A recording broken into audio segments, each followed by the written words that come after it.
La Révolution française a lieu entre 1789 et 1799. Imaginez la France de 1789, une crise financière sans précédent.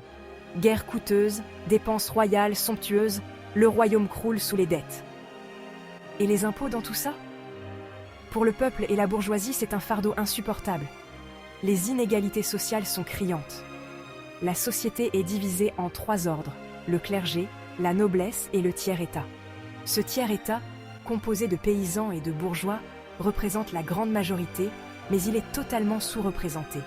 Ajoutez à ce cocktail explosif l'influence des Lumières.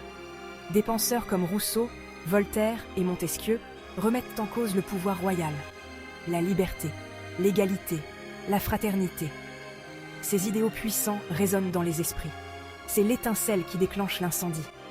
La Révolution française éclate, renversant la France et marquant le début d'un monde nouveau. Explorons ensemble les événements phares de la Révolution française.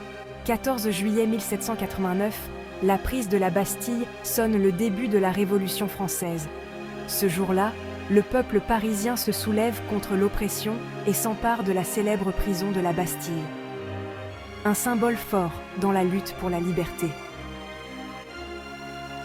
Août 1789, la Déclaration des droits de l'homme et du citoyen.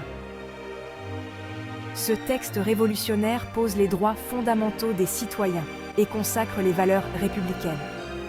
Liberté, égalité, fraternité. 1792, la chute de la monarchie. Louis XVI est détrôné puis exécuté en 1793. Cet acte déclenche la terreur, une période sombre de répression et d'exécution politique. De 1793 à 1794, la France sombre dans un tourbillon de violence et de chaos, la terreur. La chute de la monarchie en 1792 a plongé le pays dans une instabilité sans précédent. Girondins et montagnards, 2 factions rivales, s'affrontent pour le pouvoir. Pendant ce temps, les monarchies européennes, Prusse et Autriche en tête, menacent aux frontières. À cette instabilité politique s'ajoute le poids des guerres révolutionnaires. La France est enlisée sur plusieurs fronts, et la victoire semble toujours hors de portée. La situation économique ne fait qu'empirer les choses. Pénurie alimentaire et inflation déclenchent des émeutes.